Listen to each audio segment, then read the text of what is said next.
우리가 운전면허증을 따고 처음 운전할 때 그때를 무슨 운전이라고 하면 초보 운전. 어떻게 그렇게 잘 아십니까? 어느 아주머니가 운전면허증을 따고 자동차 뒷 유리창에 여러분이 말씀한 대로 초보 운전이라고 끔찍하게 매직으로 써붙여서 딱지를 붙이고 그리 나갔는데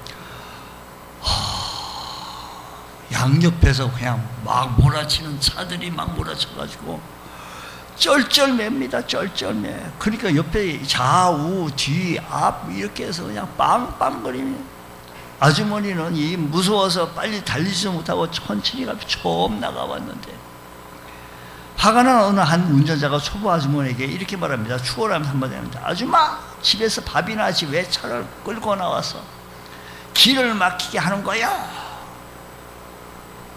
근데 그 다음날 아주머니 또 용감하게 차를 몰고 또 나왔다는 겁니다. 위 유리창에 그 다음에 초보 운전은 딱지 대신에 이렇게 써붙였다는 겁니다. 지금 밥하러 갑니다 라고 붙였다는 거예요. 초보 운전자가 초보 딱지를 떼려고 한다면 운전에 자신감이 붙어야 뭐 이게 뗄 수 있지 않겠습니까? 운전을 많이 해야 됩니다. 운전을 많이 따놓기만 하면 뭐 하겠어요? 따놓고만 가지고 5년, 10년 됐다고 하면 뭐예요? 그걸 보고 우리는 뭐라고 하는 거 아니? 장롱면허라 그래요. 네, 장롱면허. 혹시 우리 가운데 장롱면허는 있는데 그냥 운전할 줄 모르는 못하는 분이 있으신 분이 있으십니다. 운전을 익숙해지려면 무엇보다도 어떻게 해야 될까요? 자꾸 해봐야 됩니다. 근데 세 가지를 해봐야 된다는 거예요. 빗길에도 한번 해보고, 빗길 야간 운전도 한번 해보고, 눈길에도 한번 해보고. 눈길에는요, 이건 저 개인적으로 판단할 때는 고수가 없다고 봅니다. 눈길에 무슨 베테랑이 없다고. 눈길에는 어쨌든 간에 눈길은 모두가 다 위험하다라는 것을 먼저 하는데, 그런 눈길도 한번 달려보고, 또 세 번째는 수업료를 좀 내봐야 된다는 겁니다.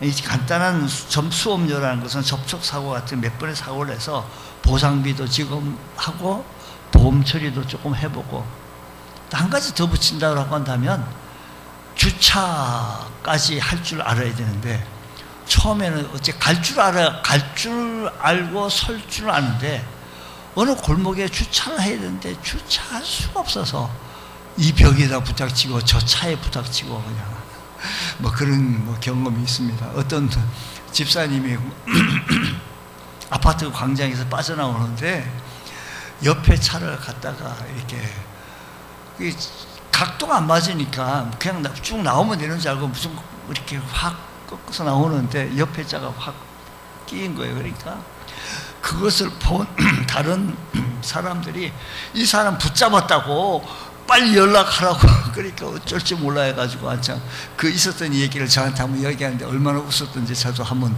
참 많이 웃었습니다. 어쨌든 간에 참 여러분 이렇게 운전하면서 운전이 참 위험하죠. 속도를 많이 냈다면 많이 위험합니다. 생명과 직결되니까 많이 위험하죠. 하이웨이 선상에서는 더 위험할 수밖에 없죠. 그렇지만 운전을 하면서 에피소드가 참 많습니다. 신앙생활하는 가정 속에서도 운전하는 가운데 초보 운전을 떼야만이 능수능란하게 서울 시내를, 옛날에는 강원도 운전하면 잘하는 거라 했는데 요즘은 서울 시내를 잘하면 잘하는 거라 이런 얘기를 하죠. 그러려고 한다면 능수능란하게 하려고 하면 많이 해야 되겠죠. 자, 우리 신앙생활 하는데도요, 초보신앙이 있습니다. 초보신앙 딱지를 떼려면 어떻게 해야 되겠습니까? 초보신앙을 떼려면 어떻게, 여러분 생각할 때 초보신앙 딱지를 떼려면 어떻게 해야 합니까? 교회를 잘 나와야 돼요. 어떤 분이요, 초보신앙을 떼고 싶어서 목사님이 처음 교회 나갔더니 목사님이 우리 교회는요 새벽 5시 반에 새벽 예배가 있고 주일 오전 예배 11시가 있고 오후 예배는 1시 반에 있으며 그리고 수요 예배는 7시 반에 있고 금요 기도회는 8시에 있습니다. 이렇게 예배 있으니까 잘 기억하셨다가 잘 출석하시오. 그래서 이 사람은 예 하고 출석하는데 그 다음날 월요일날 그 말씀 듣고 월요일부터 새벽 예배부터 출석하려고 5시 반에 떠 나가봤더니 교회 권사님들이 하나도 없어 안 계시는 거예요. 아, 권사님 되면 새벽기도 안 나오는 줄 알고 나 언제 권사 되냐고 목사님 나 빨리 권사해달라고 나 새벽기도 생활 안 하다가 한번 하려니까 잠이 부족하다고. 왜 그러냐니까 권사 돼야 내가 새벽기도 안 오는 줄 알고 앞으로 월요일 화요일 계속 와야 되는데 여러분 초보 딱지를 떼려고 한다면 신앙생활에서도요 우리가 초보 딱지 떼려면 실천신앙 가운데 자꾸 기도도 해봐야 돼요. 기도도 내가 해야 돼요. 남의 기도를 갖고 안 되고요. 전도도요 내가 해봐야 돼요. 예배도요 내가 지금 몸은 앉아있지만 예배가 진짜 내가 드려야 돼요. 내가 인격적으로 살아서 역사하시는 하나님을 만날 수 있고 그렇게 주님을 만나는 예배를 드려야 되고 하나님 앞에 인격적으로 예배 드릴 때 주님 앞에 빛 대신 주님 앞에 섰을 때 베드로처럼 주여 나는 죄인이로소이다 라고 나를 떠나소서라고 고백하는 것처럼 우리도 그렇게 고백할 수 있는 그 단계는 까지 가야 초보 신앙을 벗어날 수 있다는 것입니다. 그러므로 여러분 나는 유치원 때부터 교회 나갔다라고 자꾸만 자랑을 할 것이 아니라 그건 장롱 면허에 불과합니다. 그래서 지금 어쩐데 지금 너가 무엇하고 있는데 라고 묻는다면 무엇하고 있습니까? 마찬가지로 아무리 오래 신앙생활을 해왔다 할지라도 성숙한 신앙인으로 자라가지 못했다고 한다면 그 신앙 역시 초보 신앙을 가진 사람일 뿐이다라는 것입니다. 수도꼭지에서 틀면 수돗물이 쭉쭉쭉 나와야 뭘 시원하고 뭘 일을 하지. 안 나오네? 아이고 수돗물이 없어 몇 시에 나오나? 이건요 답답합니다. 여러분 기도하자 그러면 기도의 문이 열려야 돼요. 기도가 돼야 돼요. 전도하자 그러면 내가 만난 주님을 전해야 돼요. 그것이 5분으로도 1분으로도 30초라도 예수 믿고 구원받으세요. 예수 천당 불신 지옥 한마디도 못하면 안 돼요. 그걸 보고 우리 뭐라고 얘기하는 거 아니? 벙어리요. 말을 하는데 벙어리요. 영적인 말을 못하는 거예요. 자식들한테도 못하고 신랑한테도 못하고 친구들한테도 못하고 다른 말은 잘하는데 그 말 못하는 것을 우리는 벙어리다 라는 겁니다. 나는 초보 신앙인지 한번 비춰보면서 지난 1년 전의 신앙과 오늘 신앙을 비교해 볼 때 제자리 걸음을 하고 있는지 아니면 퇴보하고 있는지 살펴보자라는 것입니다. 자, 히브리서를 우리가 읽었는데 히브리서 5장 11절로부터 14절까지 읽었지만 바라기는 내가 좀 주보 송고를 좀 놓쳤는데 6장 1절 2절까지 가야 돼요. 이렇게 가야 되는데 다 같은 얘기예요. 지금 대제사장 얘기하다가 그 사이에 요 얘기가 자꾸 얘기합니다. 먼저 우리 한번 보십시다. 11절 말씀 보면 그게 뭐냐면 자 멜기세덱에 관하여는 우리가 할 말이 많으나 지금 멜기세덱 대제사장 얘기를 지금 하고 있는데 사람들이 히브리서를 쓰고 있는 기자가 그 시대 사람들을 보니까 이해가 너무 안 하는 그 뭐라고 얘기하는 거 아니에요? 뭐예요? 너희가 듣는 것이 어떻게 돼요? 둔해요. 듣는 것이 둔하기 때문에 설명하기가 너무 어려운 거예요. 멜기세덱에 관하여서 설명하려고 하니까 듣는 것이 둔해가지고 그래서 설명하기 어려워. 그러니까 독자들이 히브리서를 그 시대 독자들이 예수 믿은 지 여러 해가 됐는데 아직도 믿음의 초보 상태를 면치 못하고 듣는 것이 너무 둔해가지고 설명하기 어려운 상태에 있는 거예요. 여러분 하나님께서도 마찬가지입니다. 우리가 믿음이 자라야 할 때까지 자라가지 못하면 안타까워하십니다. 제때 믿음이 잘 자라야 기뻐하신다라는 것입니다. 오늘 우리들의 믿음이 초보신앙, 여러분 유아기 시대 때는 얼마나 행복합니까? 다 진자리 마른 자리 다 엄마가 다 해주고요. 그리고요 이 아이가요 엄마 분유값 없어서 어떡하지? 이런 걱정 안 해요. 우리 아빠가 지금 어저께 돈을 못 벌어오셨는데 어떡하지? 이런 걱정, 쌀값 떨어졌다고 걱정을 아기는 안 해요. 그저 나 중심으로 우유 먹고 싶으면 우유 먹고 싶다라고 신호만 보내면 다 알아서 해요. 그러니까 유아기 때는 참 좋아요. 근데 유아기 시절이 계속된다면 비극이에요. 여러분 이 아이가 출생한 지 10년 되고 20년 됐는데 그 모습으로 해서 걷지도 못하고 그 자리에 있다라고 한다면 얼마나 비극이겠습니까? 그러므로 우리는 성장해야 합니다. 이 아이가 돌이 지나면서 걷고 또 말도 하고 그리고 아주 여물어지고 영특해지고 약아지고 그리고 깨가 나고 이렇게 되어지 학교도 가가지고 사회생활도 하고 이래야지 부모가 마음을 놓고 모든 것을 이름을 하고 위임을 해낼 수 있지 않겠습니까? 하나님도 마찬가지입니다. 우리가 왜 믿음을 성장해야 되겠습니까? 왜 믿음을 성장해야 되느냐? 성장할 첫 번째 이유는 믿음의 성장은 하나님의 명령이기 때문에요. 하나님의 명령. 자, 6장 2절, 히브리서 6장 2절까지 이어서 봐야 된다고 말씀을 드렸는데 그 말씀 보면 침례들과 안수와 죽은 자의 부활과 영원한 심판에 관한 교훈의 틀을 다시 닦지 말고 완전한 대로 나아갈지니라. 믿음은 생명체이고 생명체는 성장하게 되어져 있습니다. 믿음이 성장하는 것은 하나님의 기쁨이며 우리의 기쁨이 되어집니다. 여러분 아이가 성장하면서 성장하는 자체를 통해서 기쁨을 가지고 보람을 느껴요. 하나님도 부모가 성장하면서 얼마나 보람을 느끼겠습니까? 마찬가지입니다. 우리가 왜 믿음에 성장해야 합니까? 믿음의 성장은 하나님의 명령이기 때문입니다. 두 번째는요, 믿음이 성장해야 재구실을 할 수 있기 때문입니다.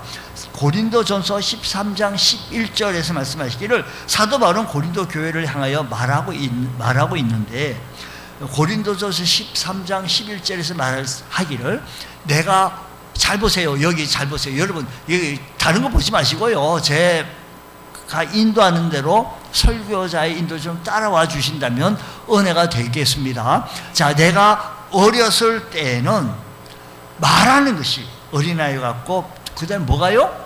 깨닫는 것이 어린아이 같고 또 뭐가요? 생각하는 것이 어린아이 같다가 이제 장성한 사람이 되어서는 어린아이의 일을 버렸노라. 장성한 사람이 돼서 어린아이를 버렸다. 그렇지 않습니까? 몸과 나이는 30세가 훨씬 넘었는데 어린아이 일을 한다고 한다면 재구실을 못하는 사람입니다. 여러분 양복을 입고 넥타이 메고 지하철을 타고 있는데 지하철 좌석에 앉아가지고 가방에서 쑥 꺼내더니 우유병을 들고 쭉쭉 빨아먹고 있다면 그 지하철 탄 사람이 히히대고 저 진짜 바보 다 흉보일 거란 말이에요. 그러니까요 사람이요 재구실을 하려고 한다면 말하는 것, 생각하는 것, 행하는 것이 자라야 돼요. 베드로는 수없이 넘어지고 깨지고 실수하였지만 그는 은혜 아래에서 성장했습니다. 우리가 하나님의 교회와 나라를 위하여 믿음의 성장을 이루어야만이 믿음의 사람으로 재구실을 해낼 수 있어요. 자, 왜 우리가 믿음의 성장해야 되는 거예요? 하나님의 명령이에요. 성장해야만이 재구실을 할 수가 있어요. 세 번째는요, 믿음의 성장해야 다른 생명체를 도울 수가 있어요. 다른 생명체를 돕고 내가 승리로운 신앙생활을 할 수가 있습니다. 여러분 기계는 아무리 잘 움직여도 기계는 기계요. 기계가 생명체라고 부르지 않습니다. 요즘은 로봇가 얼마나 정교한지 계란까지도 잡는다는 거예요. 너무 꽉 잡아서 계란을 확 깨트리는 것이 아니고 우리 사람의 계란을 잡는 것은 압력하고 비교해서 딱 잡지 않습니까? 근데 로봇도 그렇게 그렇지만 이 기계는 잘하지 않습니다. 그 기계는 기계예요. 처음 사올 때부터 그게 처음부터 끝까지 그거예요.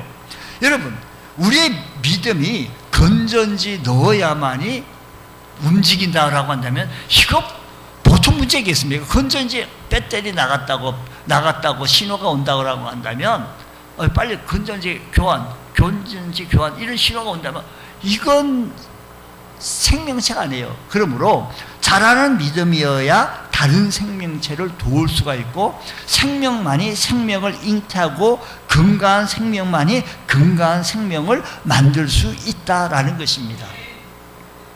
그러면 믿음이 자란다고 할 때 우리는 어떠한 과정을 거쳐서 우리의 믿음이 성장하고 믿음이 발전되어져 갈 수 있느냐라는 것입니다. 우리는 이렇게 말씀해서 좀 조직적으로 좀 이렇게 조직을 만들어서 우리가 생각을 해보게 되어진다고 한다면, 이사야서 45장 20절 말씀 보면 먼저 처음 단계는요, 하나님께 나아가는 단계. 여기 보니까 열방 중에서 피난한 자들아 너희는 모여오라, 함께 가까이 나아오라. 여기서 본래 믿음 없던 사람이 하나님의 일방적인 부르심에 따라 하나님께 나오게 됩니다. 처음에는 뭐가 뭔지 모르고 나옵니다. 그때 예수님께서도 제자들을 부를 때 나를 따르라 부르셨고, 하나님께서 아브라함을 부를 때 그때 그 시대의 사람 아브라함을 부르셨어요. 그때 아브라함은 그 부름에 순종하여 갈 바를 알지 못하고 나아갔다고 했습니다. 그러나 말로 설명할 수 없지만 무언가 자기를 이끄는 힘이 있어요. 하나님 앞에 나오는 것. 그러니까 예배 현장에도 나와보고 기도의 현장에도 나와보고 내가 또 한번 해보기도 하고, 이러니까 믿음의 성장 과정에는 첫 번째는 하나님께 나아가는 단계. 하나님께서 초청하여 수고하고 무거운 짐진 자들아 다 내게로 오라, 내가 너희를 쉬게 하리라고 하시는 이 초청의 말씀에 하여 하나님 앞에 나아가는 단계. 둘째는 21절 하나님과 상의하는 단계로 성장합니다.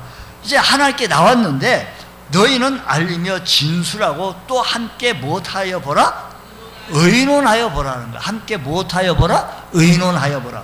여기 너희는 알리며 진술. 하나님께 나온 사람들은 하나님을 만나고 하나님과 의논하여 보라. 하나님, 제가 이런 문제가 있구먼요. 하나님, 제가 이런 어려움이 있구먼요. 제 시식으로는 제 능력으로는 이거 감당하기 어렵습니다. 하나님이 도와주셔야 되겠습니다. 하나님이 어찌하면 좋겠습니까? 라고 하나님과 의논하는 단계. 성장한 단계였죠. 성장했다는 거죠. 일단은 하나님께 맨 처음에 나오게 되어졌고, 어떤 연후였든지 내가 몸이 아파가지고 병 낫기 위해서 하나님 앞에 나오게 됐다든지, 사람 만나기 위해서 교회를 나오게 됐다든지, 어쨌든 간에 하나님 부르심에 하여 주님 앞에 나왔는데, 그 다음에 보니까 무언가 나를 이끄는 예배 현장 나오다 보니까 하나님의 말씀을 들을 때 마음에 감동도 있고, 하나님의 일방적인 부르심에 하여 감격도 있고, 자꾸 끌리게 되어지고 은혜가 돼요.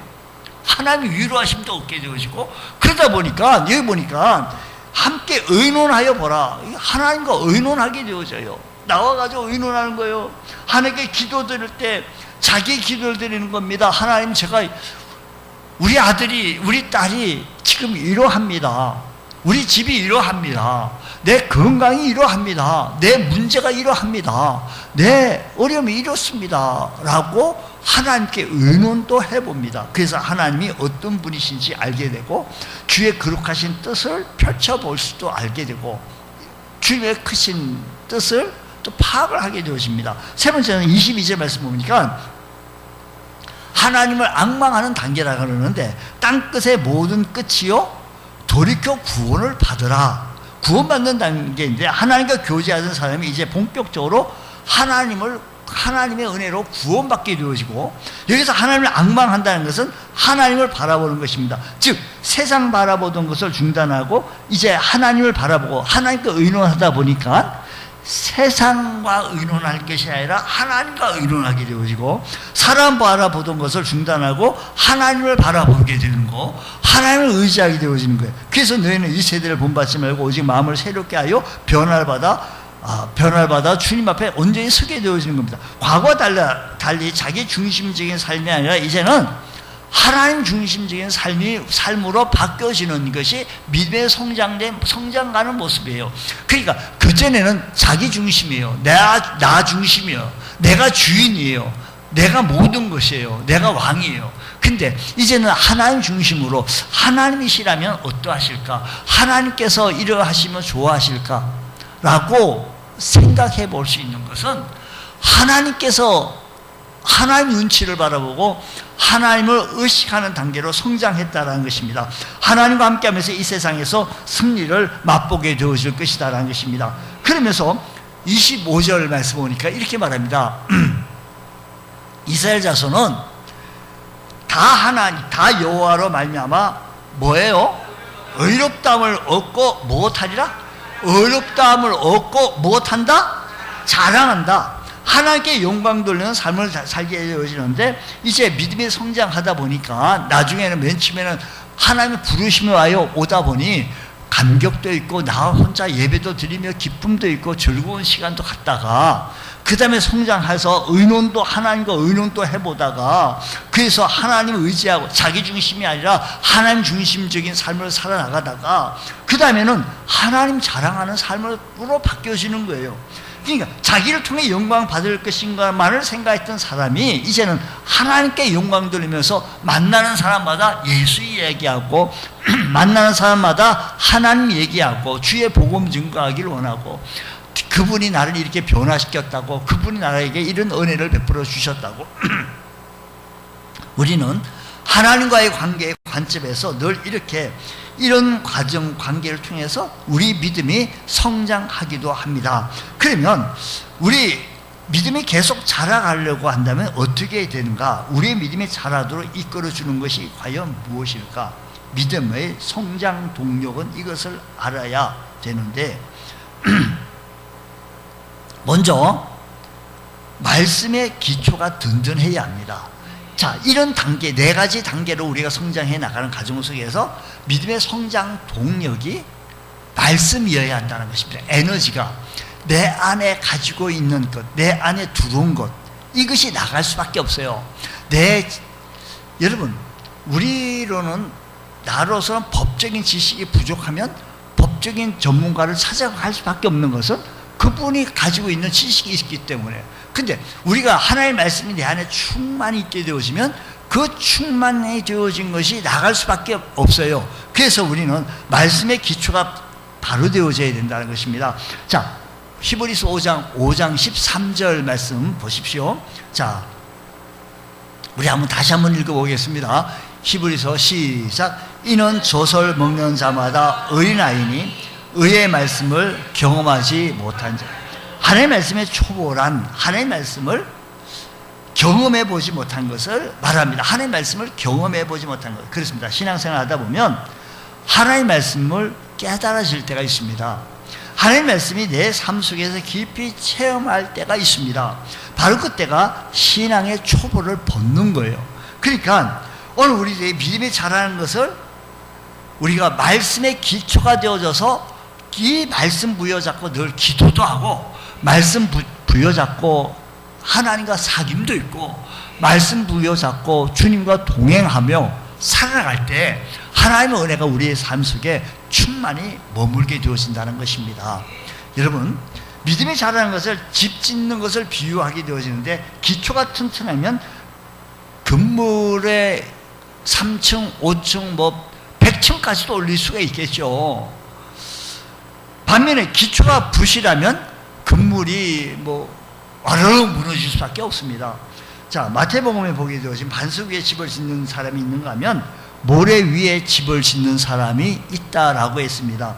하나님의 말씀을 깨닫고 그 말씀대로 실천하는 사람은 건물을 마치 반석 위에 집을 짓는 것처럼 그 믿음이 굳건하다라고 했습니다. 반대로 하나님의 말씀을 듣고 깨닫고 행하지 않는 사람은 모래 위에 집을 지은 사람과 같다라고 했습니다. 그러므로 하나님의 말씀을 듣고 우리가 깨달았으면 우리는 행해야 돼요. 아, 오늘 주시는 말씀은 옳은 말씀이네, 귀한 말씀이네, 그러네, 소데스까, 아멘, 아이고 맞네, 맞아, 요걸로 끝나면 안 돼요. 이 말씀을 우리 삶 속에 행해, 적용하는 거예요. 우리가요, 믿음이 없는 곳에는 우리 주님께서도 역사하지 않았습니다. 믿음이 있는 곳에는 주님께서도 역사했습니다. 그렇습니다. 우리 믿음이 계속 자라려고 한다면 말씀이 내 안에 있으면 그 말씀이 행해질 수 있는 귀한 역사, 주님 오늘 이 말씀대로 우리가 좀 살아가게 하여 주시고, 말씀 부여잡고 우리가 살면 원동력이 되어져서 그 말씀대로 살아갈 수 있는 그런 자가 되게 하여 주옵소서. 우리는 타락한 본성을 가진 자이기 때문에 항상 말씀과 어그러진 삶을 살아가려고 자꾸 애써요. 그렇기 때문에 주님 앞에 자꾸 가까이여야 하고 말씀을 부여잡아야 한다는 것입니다. 믿음이 하나님의 말씀이라는 기초 위에 든든하게 서 나갈 때 우리는 성장해 나갈 수 있다는 것입니다. 어떤 분은 자신의 감정에 막 우리는 어떤 기도원 대형 집회 때 이 감정이 같이 이렇게 솟구치는데 이 감정이 또 바뀌어지면 또 무너질 수 있습니다. 또 은혜 받을 때 기쁘고 감격했던 그 감정이 지속되지 못하면 믿음이 흔들린다는 겁니다. 어떤 분들은 관계라고 하는 기초 위에 믿음을 세우게 되어지면 사람들 사이의 관계가 좋을 때는 몰라도 좋지 못할 때는요, 문제가 생기고 믿음이 흔들리게 되어집니다. 여러분, 우리 믿음이 하나님의 말씀 위에 굳건히 서서 어제나 오늘이나 영원토록 변함없으신 동일하신 주님 말씀 위에 우리 믿음이 흔들리지 않게 굳건히 서 나갈 수 있는 복된 성도 되어주시기를 주님의 이름으로 축원합니다. 자, 그러려고 한다면 첫 번째 우리 말씀 위에 우리 믿음이 굳건히 서 나가자는 겁니다. 그러니까 우리 말씀 듣는 자리에 자꾸 있어야 돼요. 믿음이 성장하려면 아까 우리 안수집 사님께서 말씀한 대로 자꾸 믿음의 자리에 있어야 돼요. 그래야 말씀을 들어야 돼요. 믿음의 자리를 자꾸 놓치게 되어지면 도망가요. 자꾸 다른 얘기를 해요. 아유, 내가 만져보지 않고서 어떻게 그걸 믿느냐고 자꾸 다른 얘기해요. 왜 신앙인의 불신앙의 소리가 거기서 나올 수밖에 없는 거예요. 그러므로 우리는 말씀 위에 기초를 쌓으려고 한다면 하나님의 말씀을 강론하는 시간에 하나님의 말씀을 이 시대의 말씀으로 재해석해서 서기해서 선포되어진 이 말씀 시간에 빠지지 말고 사모하는 마음으로 우리 말씀을 들어야 합니다. 그럴 때 우리 믿음이 성장하게 되어집니다. 밥을 안 먹고 우리 육신적으로 무슨 키가 성장하려 기대하지 말아야 합니다. 육신적 밥도 잘 먹어야만이, 식사를 잘 해야만이 에너지가 발생되는 거 아니겠습니까? 그러므로 우리 말씀의 자리를 놓치지 말고 사모할 수 있는 귀한 은혜가 일어나시길 바랍니다. 두 번째는 히브리서 5장 14절 말씀 보면, 자, 이렇게 말합니다. 단단한 음식은 장성한 자의 것이니 그들은 무엇을 사용해요? 단단한 음식은 장성한 자의 것인데 뭘 사용해요? 지각을 사용한대요. 단단한 음식은 지각을 여기서 지각을 사용한다는 말은 한마디로 영적 분별력을 말합니다. 믿음이 자라려고 한다면 영적 분별력이 필요합니다. 하나님의 말씀을 읽고 묵상할 때 그 뜻을 깨닫고 오늘 내게 주시는 말씀을 들을 수 있어야 된다는 것입니다. 하나님의 말씀이 객관적인 지식에 머물러 있어서는 믿음이 지식에 더 자랄 수가 없습니다. 그 말씀이 성령의 감동이 되어져 가지고요, 영적 분별을 통하여서 그 하나님의 말씀이 깨달아질 때 그 말씀이 놀랍게도 내 문제, 구체적인 상황 속에 들어오게 되어져서 주님 이 말씀이 내 삶의 인도자가 되게 하여 주시고 인도하게 하여 주옵소서. 주님 말씀이 내 발의 등이요 내 길의 비침을 실제 생활 속에서 사는 저희들 되게 하여 주시옵소서. 여러분, 우리에게 이런 체험이 있기를 바랍니다. 우리 믿음이 성장해 나가길 원합니다. 성장해 나가려면 주님 단단한 음식을 먹어야 되겠는데 지각을 좀 사용하게, 영적 분별력이 우리에게 있게 하여 주옵시고 이 영적인 분별력을 통하여서 주의 말씀을 10분 이해할 수 있게 하여 주옵소서. 기도해야 합니다. 이건 기도하지 아니하고는 첫 번째 말씀의 자리가 계속 나와야만이 말씀 들어야만이 성장할 수가 있고, 영적 분별력을 가지려고 하면 기도해야 합니다. 주의 말씀을 들으려고 하면 우리의 지식으로 이 말씀을 어떻게 들을 수 있습니까? 여러분 보십시오. 여러분의 지식으로 성경을 이해할 수가 있겠습니까? 우리들의 지식으로 성경을 이해할 수가, 아니 마리아가 임신을 했대. 근데 남자 없이 임신을 했대. 말씀 한마디로 이 우주만을, 여러분 성경을요 우리 지식으로 이해해달라고 그 설명했더니 가짜다, 이상하다, 틀리다 이렇게 얘기할 수밖에 없어요. 세상 사람들은요 영적 분별력이 있지 않고서는요 그게 귀에 안 들려와요. 그러니까요 주의 말씀이 들려야 우리 믿음이 성장해 나갈 수 있다는 것입니다. 주님 우리에게 영적 분별력을 있게 하여 주셔서 우리 믿음이 온전히 성장해 나가게 하여 주옵소서. 이 분별, 본인이 확신 있게 되어지면 하나님께서 살아계시구나, 하나님께서 역사하시구나, 내가 헌신이 있게 되어지고 봉사도 있게 되어지고 주님 앞에 더욱더 가까이 나갈 수 있게 되어지는 것이므로 하나님 앞에 기도의 시간을 스스로 갖기를 원합니다. 두 번째 14절 보면, 14절 말씀 보면 연단을 받아, 우리가 믿음이 더욱 자라가려면 시련과 연단을 이겨내야 합니다. 자 보십시오. 14절 자 14절 말씀 보게 되어지니까 단단한 음식은 장사하는 자의 것이니 그들은 지각을 사용함으로 뭘 받아? 연단을 받아 선악을 분별하는 자들이니. 이게 우리가 믿음이 자라가려고 하면 시련과 연단을 이겨나가야 합니다. 잠언서 17장 3절 말씀 보면 도가니는 은을, 풀무는 금을 연단하거니와 여호와는 뭐예요?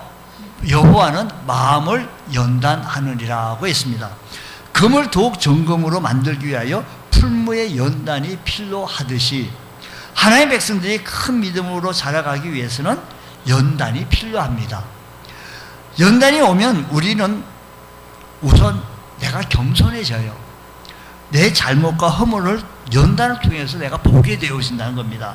하나님 앞에 이 연단을 통해 무릎을 꿇게 됩니다. 그리고 연단이 오면 자기 힘으로 어쩔 수 없다는 철저한 깨달음으로 하나님을 전적으로 의지할 수밖에 없습니다. 내가 내 힘으로 어쩔 수 없다고. 그래서 하나님을 의지할 수밖에 없다고. 나가 하나님께서 기뻐할 수 있는 것, 이 연단을 통해서 내가 스스로 정금같이 되어지는 겁니다. 여러분 신앙생활 해 나갈 때 시련과 연단 없지 않아 있습니다. 사람으로 통해서 주시기도 하고요 여러 가지 시련이 있습니다. 여러분 믿음에 성장해 나가려고 하는 이 계기인 것을 기억하여 연단을 이겨내시기 바랍니다. 연단을 이겨내지 못하면 또 영적 침체에 빠지고 슬럼프에 빠졌니 뭐니 합니다. 그거 자랑이 아니에요. 여러분 우리는요 시련과 연단을 이겨낼 줄 아는 믿음이요. 아브라함은요 믿음의 조상, 믿음의 아버지라고 하는데 본토 친척 아비집을 떠나는 연단이 있었습니다. 애굽으로 그랄로 피난해야 하는 연단이 있었습니다. 나이가 100세가 되도록 아이가 없었던 이런 연단이 있었습니다. 100세에 낳은 아들을 번제로 바쳐야 할 연단도 있었습니다.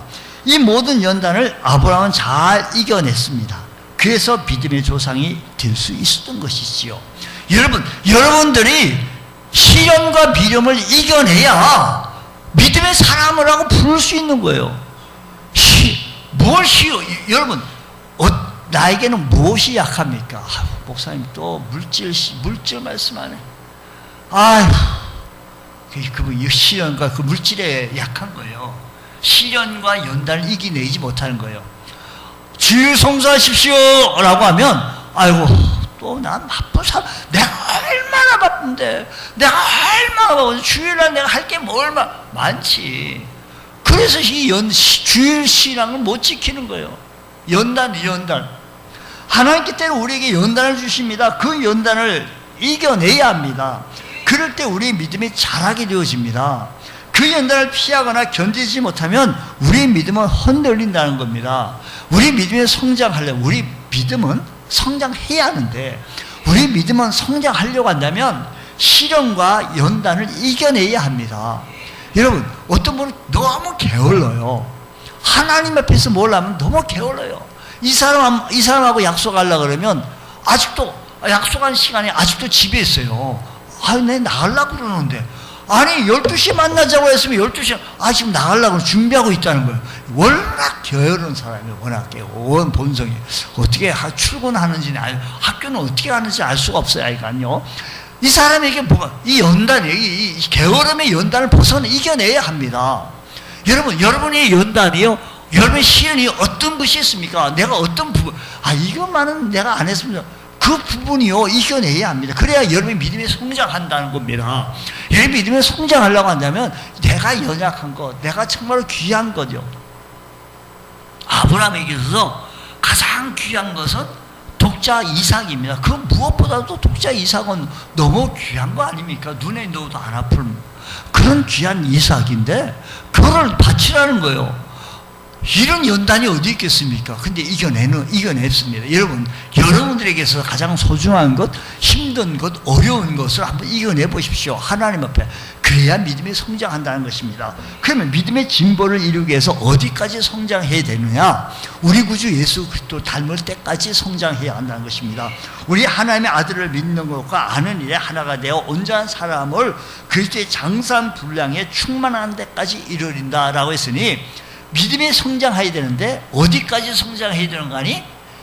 예수님까지, 예수님 닮을 때까지. 우리가 어떻게 예수님을 닮았겠습니까? 예수로 충만할 때, 주님으로 충만해졌을 때 우리가 주님을 닮을 수가 있습니다. 예수님 닮기 원합니다. 우리의 신앙의 롤 모델이 되어주실 분은 오직 예수님 아니겠습니까? 예수님 얼굴 닮기 원하고, 예수님의 인격 닮기 원하며, 예수님의 성품 닮기 원하며, 예수님의 비전 닮기 원합니다. 주님 닮아가기 원합니다. 주의 발자취를 따라가기 원합니다. 우리 주님 앞에 결단하고 결심한 주의 성도들, 주님 닮고자 하는 간절한 소원을 가지시고 성신앙의 성숙은 주님을 닮아가는 거예요. 주님과 친해지는 거예요. 나는 교회 가서 누구랑 친하다, 이게 자랑이 아니에요. 나는 교회 가서 주님과 친해졌다는 것이 농도가 짙어질수록 그분 믿음이 잘 성장해 나가는 거예요. 그러므로 우리 믿음이 아름답게 성장해 나가서 하나님 보실 때 아름다운 믿음으로 우뚝 설 수 있는 귀한 주의 성도들 되어주시기를 주님의 이름으로 축원합니다. 하나님 아버지 감사합니다. 우리의 믿음이 자라기 원합니다. 계속 믿음의 장성한 분량에 이루기 자라기 원하오니 말씀의 기초가 되어져서 시련과 연단을 이겨내며 주의 말씀 앞에 바로 설 수 있는 우리 주님을 닮아가기에 부족함이 없는 주의 몸된 교회 성도들 되어지게 하여 주시옵소서. 믿사오며 거룩하신 예수님 이름으로 기도드리옵나이다. 아멘.